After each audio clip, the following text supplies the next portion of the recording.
Hello everyone, myself Ashish Umarkar. Welcome to the course Theory of Machine. This is our lecture number 32 of Theory of Machine series. The vision for Mechanical Engineering Department NIT Polytechnic is emerge as a premier department to produce finely skilled mechanical technologists. And for achieving this vision, the mission statements are M1 to inculcate excellent mechanical engineering knowledge and skills to increase employability and sustainability. M2 to provide quality education based on recent industrial requirements in the field of mechanical engineering. M3 to undertake skill enhancement training programs for students. M4 to impart social and professional ethics. In previous video lecture, we have seen how to solve problem of balancing of rotating masses graphically. So we have learned graphical method of solving the problem in previous video lecture. I hope all of you understand. If you have any doubt, so please go through the previous video lecture. In this video lecture, we are solving this numerical of rotating masses by analytical method. So we will solve some of the problems by analytically, and you have to solve those problems graphically too and check whether the answers are correct or wrong. Okay, these are the PO and PSO given in this below table. Have a note of it.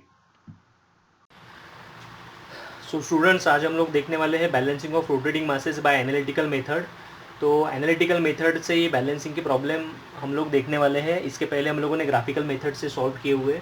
तो यहाँ पर देखिए problem पढ़ते हैं हम लोग।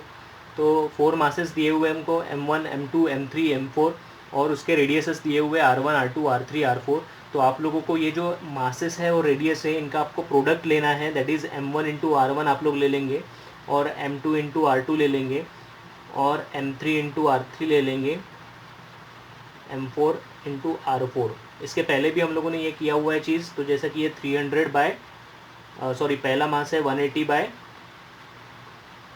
0.2, दूसरा मास है 300 बाय 0.15, तीसरा मास है 230 बाय 0.25, चौथा मास है 260 बाय 0.3। तो इस प्रकार से हम लोगों ने ये मासेस का प्रोडक्ट, ये जो रहेगा आप लोगों का, इस प्रकार से आपका प्रोडक्ट आ जाएगा और इसका यूनिट रहेगा केजी इंटू मीटर। जो यूनिट प्रॉब्लम के अंदर दिया था वही रहेगा, इसको हम लोगों को चेंज नहीं करना है। उसके बाद देखिए the angles between the successive masses are 45 degree, 75 degree and 135 degree. तो ये जो मासेस के एंगल दिए हुए हैं, आपको ये वर्ड ध्यान रखना है, सक्सेसिव। सक्सेसिव यानी जो मासेस है, पहला मास आपका 0 पे आ जाएगा, उसके बाद का सेकंड मास जो है उसका एंगल 45 दिया हुआ है, पहले मास से सेकंड मास का डिस्टेंस। फिर तीसरा मास जो है तो सेकंड और थर्ड का जो डिस्टेंस है वो 75 डिग्री का है। फिर चौथा जो मास रहेगा तो थर्ड और फोर्थ का डिस्टेंस 135 डिग्री। तो यहाँ पर मैंने ड्रॉ किया हुआ है उस प्रकार से, और 0 से हर एक मास का एंगल दिया हुआ है। तो पहला मास जो है वो 0 डिग्री पे है, दूसरा मास 45 डिग्री पे, तीसरा 120 डिग्री पे, चौथा 255 डिग्री पे। ठीक है, इस प्रकार से मैंने शो करना है। आपको ये डायग्राम बनाना है और डायग्राम बनाने के बाद आपको जो ये मासेस है इनको रिजॉल्व करना है। रिजॉल्व किस प्रकार से किया जाता है, देखो ये जो पहला मास है अपना, ये पहला मास जो है 0 डिग्री पे, उसको आप लोग छोड़ देंगे क्योंकि ये हॉरिजॉन्टल है पूरा। तो जो इंक्लाइंड है कुछ एंगल पे है, जैसा 0, 90, 180 और 270 डिग्री पे जो रहेंगे उनको आपको रिजॉल्व नहीं करना है, बाकी बचे हुए सभी को रिजॉल्व करना है। तो ये सेकंड मास जो है इसको रिजॉल्व करेंगे हम लोग। 2 कंपोनेंट निकलेंगे, एक हॉरिजॉन्टल कंपोनेंट निकलेगा, एक वर्टिकल कंपोनेंट निकलेगा। हॉरिजॉन्टल कंपोनेंट जो रहेगा वो रहेगा कॉस कंपोनेंट। ओके, तो कॉस ऑफ 45 डिग्री एंगल रहेगा, जो 0 से एंगल है ये मास का वो वाला। ठीक है, वर्टिकल कंपोनेंट रहेगा साइन कंपोनेंट, ये भी 45 डिग्री आ जाएगा। और ये यहाँ पर इनका मैग्नीट्यूड आ जाएगा M2 इंटू R2। ठीक है, ये मास का जो मैग्नीट्यूड है वो है M2 इंटू R2, वो यहाँ पर आ जाएगा। उसी प्रकार से थर्ड मास को मैं रिजॉल्व करता हूँ। 2 कंपोनेंट बना लिए, हॉरिजॉन्टल कंपोनेंट कॉस आ जाएगा, वर्टिकल साइन आ जाएगा। इसका एंगल कितना है 0 के साथ 120 डिग्री, तो यहाँ पर 120 आ गया। और इसका मैग्नीट्यूड कितना रहेगा M3 इंटू R3।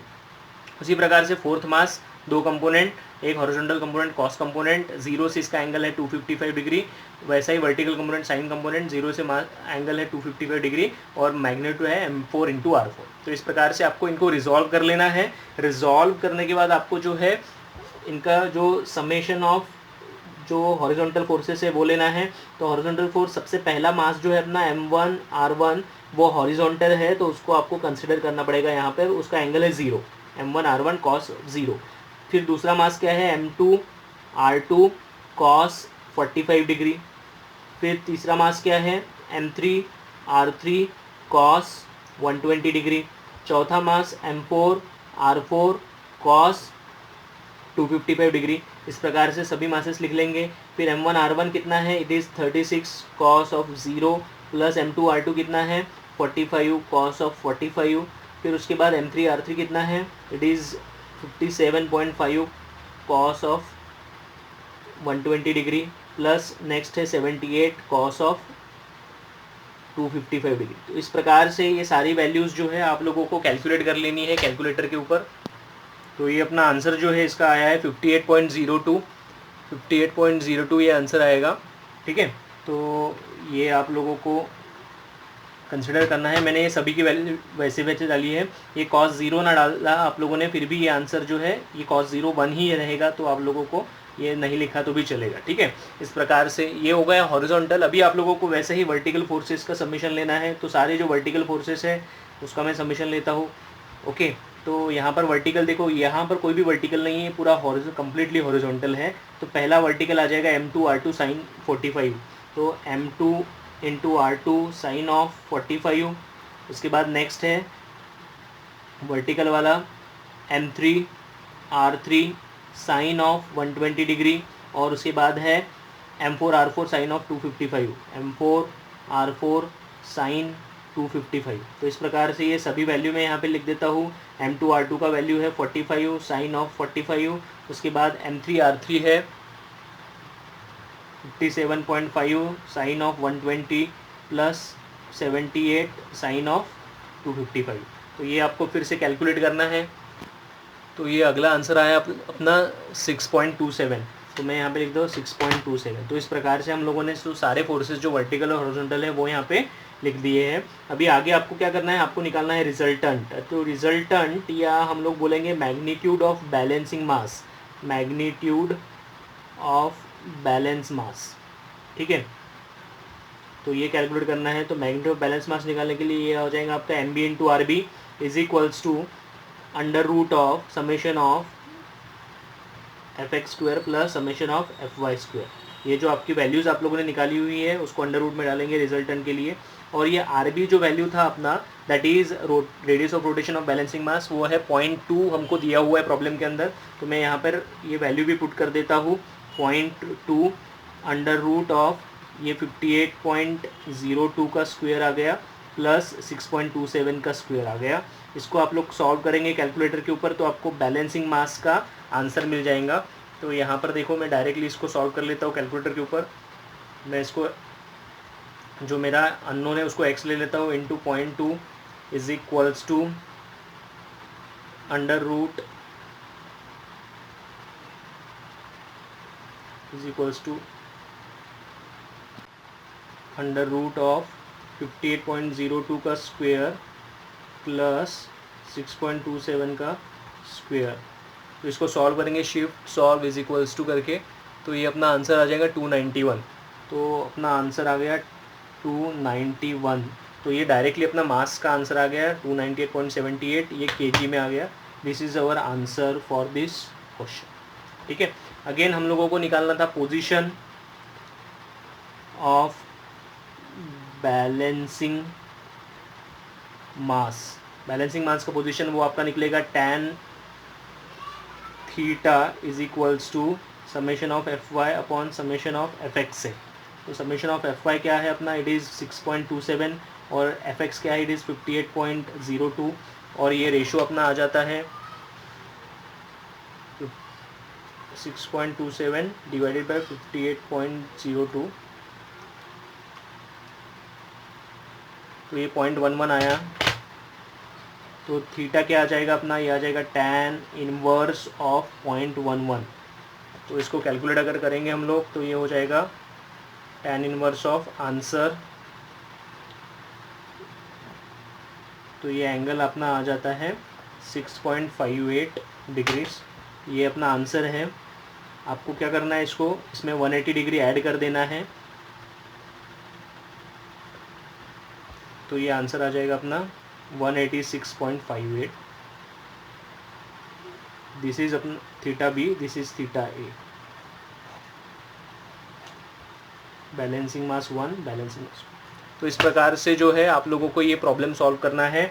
दो थीटा निकालने हैं, tan इनवर्स करवा दिया हम लोगों ने 0.11 का, ये जो वैल्यू आएंगी इसमें 180 डिग्री ऐड कर दिया तो आपको ये और एक वैल्यू मिलेंगी। ऐसे दो वैल्यूज़ मिलेंगी, थीटा B1, थीटा B2 और आपका ये बैलेंसिंग मास। इस प्रकार से इसको एनालिटिकल मेथड से सॉल्व किया जाता है। हम लोग इसको और जो है एक प्रॉब्लम हम लोग देखते हैं यहाँ पर। तो एक सिंपल सा प्रॉब्लम है, आप लोग फिर से एक ध्यान देना है आपको हर एक चीज़ को। तो 3 masses 10 kg, 20 kg, 15 kg are attached at a point at a radii of 20 cm, 25 cm and 15 cm respectively. If the angle between the successive masses are 60 degree, 90 degree, determine analytically the balancing mass to be attached at a radius of 30 cm. तो ये balancing mass का radius हमको दिया हुआ है 30 degree का। मैं यहाँ पर जो है डायग्राम निकाल लेता हूँ। तो सबसे पहला मास हम लोग निकालेंगे हॉरिजॉन्टल, तो ये अपना पहला मास रहेगा m1। फिर दूसरा मास जो है सक्सेसिव बोला है, इसके आगे का मास जो रहेगा 60 डिग्री पे आ जाएगा। तो मैं यहाँ पर एक अंदाजे से इसको 60 डिग्री पे निकाल देता हूँ। मैं यहाँ पर इसको विदाउट स्केल निकाल रहा हूँ, बट अगर आप लोग इसको ग्राफिकल मेथड में सॉल्व करेंगे तो ये एंगल जो है आपको गिन कर लेना है, उसके आगे ये 90 डिग्री पे आ गया। ओके, तो ये पहले दो मासेस के बीच का एंगल कितना है, 60 डिग्री का, और ये आगे के दो मासेस का एंगल 90 डिग्री है, और यहाँ से ये मास जो है ये रहेगा 150 डिग्री। ठीक है, ये मास 3 है अपना। ओके, अभी हम लोग इसको सॉल्व करेंगे। फिर से आपको क्या करना है, m1 into R1, m2 into R2, m3 into R3 ये कैलकुलेट कर लेना है। m1 है अपना 10, R1 है अपना 20, m2 है अपना 20, R2 है अपना 25, m3 है अपना 15।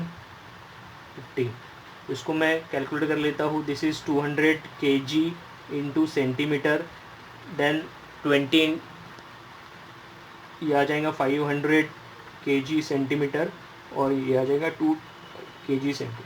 तो इस प्रकार से मैंने ये मासेस निकाल दिया। अभी इसको रिजॉल्व करना है। फिर से ये हॉरिजॉन्टल कंपोनेंट, हॉरिजॉन्टल आ गया। ये जो है इंक्लाइंड है, इसके दो कंपोनेंट बन जाएंगे। ये हॉरिजॉन्टल कंपोनेंट रहेगा cos 60, और इसका वैल्यू क्या रहेगा m2 R2। वर्टिकल कंपोनेंट फिर से m2 R2 sin 60, इसके दो कंपोनेंट बन जाएंगे। Vertical component sine m3 R3 sine of 150। याद रखना जीरो से एंगल लेना है, m3 R3 कॉस ऑफ 150। तो इस प्रकार से फिर उसके बाद समेशन ऑफ fx करना है। हॉरिजॉन्टल फोर्सेस, ये हॉरिजॉन्टल है तो यहाँ पर आ जाएगा m1 R1 प्लस ये भी हॉरिजॉन्टल है m2 R2 कॉस 60, ये भी हॉरिजॉन्टल है m3 R3 कॉस 150। ओके, तो आपको यहाँ पर वैल्यूज़ पुट करनी है और उसको कैलकुलेट करके fx का वैल्यू निकालना है। ठीक है, तो ये आ जाता है, ये आ जाता है 255.14। तो मेरा fx का वैल्यू है 255.14। देन समेशन ऑफ fy निकालना है। उसी प्रकार से यहाँ पर कोई भी वर्टिकल कंपोनेंट नहीं है, सिर्फ दो ही वर्टिकल कंपोनेंट दिखेंगे हमको। तो ये आ जाएगा पहला m2 R2 sign 60 plus m3 R3 sign 150।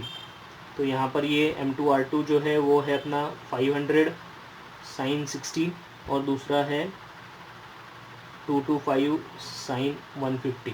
तो इसका वैल्यू आ जाता है अपना, तो ये अगला अपना आंसर आया है 65.26। ठीक है, then we have to calculate resultant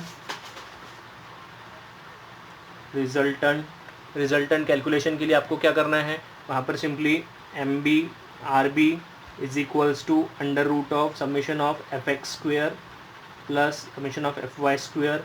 okay, तो अपना जो बैलेंसिंग रेडियस है वो है 30, तो यहाँ पर आ जाएगा MB into 30 is equals to under root 255.14 square plus 65.26 square.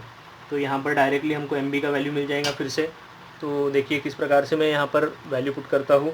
तो सबसे पहले आ जाएगा अपना MB जो कि अननोन है, अल्फ़ा x करवा देंगे, मल्टीप्लाई बाय 30 करवा देंगे, इज इक्वल्स टू आ गया अंडर रूट 255.14 स्क्वेयर प्लस 65.26 का स्क्वेयर, तो ये shift solve is equals to करवा देंगे, तो 8.77 अपना आंसर आया। तो इसका आंसर जो है 8.77, ये जो है बैलेंसिंग मास रहेगा, ये केजी में रहेगा, ठीक है। उसी प्रकार से आप लोगों को इसका थीटा निकालना है, जिसको हम लोग बोलते हैं position of balancing mass, position of balancing mass. तो ये आता है tan theta summation of F Y upon summation of F X. तो एफ वाई का वैल्यू जो है इट इज़ 65.26 और एफ एक्स जो है इट इज़ 255.14। तो कैलकुलेट करेंगे 65.26 plus 255.14, sorry this is divide,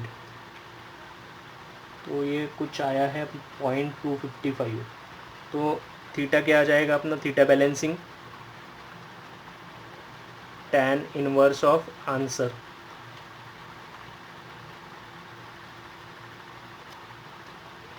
यह आ गया अपना 14.30, थीटा बी 14.30। आपको इसका थीटा B1 निकालना है बाय एडिंग 180 डिग्री, ओके। तो the answer will be 204.3 degrees, ठीक है, this is also A answer. तो इस प्रकार से हम लोगों को ये प्रॉब्लम सॉल्व करना है एनालिटिकल मेथड के, और we have to calculate the mass and theta for each problem, और सभी प्रॉब्लम्स में हम लोगों को सेम ही चीज़ पूछते हैं, तो इसी प्रकार से सॉल्व करना पड़ता है। आपको सिंपली प्रॉब्लम को देखना है, M1 का M1 इंटू R1 का प्रोडक्ट निकालना है, रिजॉल्व करना है प्रॉब्लम्स को, then F X F Y calculate करना है, देन रिजल्टेंट कैलकुलेट करना है ये फॉर्मूले से, और उसके बाद थीटा कैलकुलेट करना है tan थीटा ये वाले इक्वेशन से, और देन थीटा के अंदर 180 ऐड करके आप लोगों को थीटा B1 भी निकालना है। तो इस प्रकार से आपका ये प्रॉब्लम सॉल्व हो जाता है। तो आज के इस वीडियो लेक्चर के माध्यम से हम लोगों ने जो यूनिट आउटकम अचीव किया है वो है 6B, that is estimate the balancing mass and position of plane analytically and graphically in the given situation for the given data, okay. और आज की इस वीडियो लेक्चर में हम लोगों ने दो न्यूमेरिकल सॉल्व किए हुए ग्राफिकल मेथड से बैलेंसिंग ऑफ रोटेटिंग मासेस के। तो आप लोग एक बार वो वीडियो को रिवाइज करके देखिए और उनको सॉल्व करिए, न्यूमेरिकल्स को सॉल्व करिए, बहुत ही इंटरेस्टिंग न्यूमेरिकल्स है, ठीक है। थोड़ा सा उसमें वेरिएशन जो है वो आएगा, क्योंकि देखो ग्राफिकल मेथड में थोड़ा सा ह्यूमन एरर रहता है, जिसकी वजह से वैल्यू थोड़ी अलग आ सकती है। मेरी जो वैल्यू आई है उससे थोड़ा सा आपका, पर ज़्यादा नहीं है, 10% वगैरह वो वैल्यू में आपका जो टॉलरेंस है हम लोगों को चलेगा, यानी वैल्यू ऊपर नीचे हो सकती है, ठीक है। This are the program outcomes which we are achieving through this video lecture, okay, note it down. Okay, thank you everyone. So this is the last video of our Theory of Machine series. So I hope you understand the topics, and if you have any doubts, so please go to the previous videos and understand them properly, and contact me if you have any queries. So from today onwards we will have a practice and a test on various topics as per the instructions given in our WhatsApp group. Okay, thank you.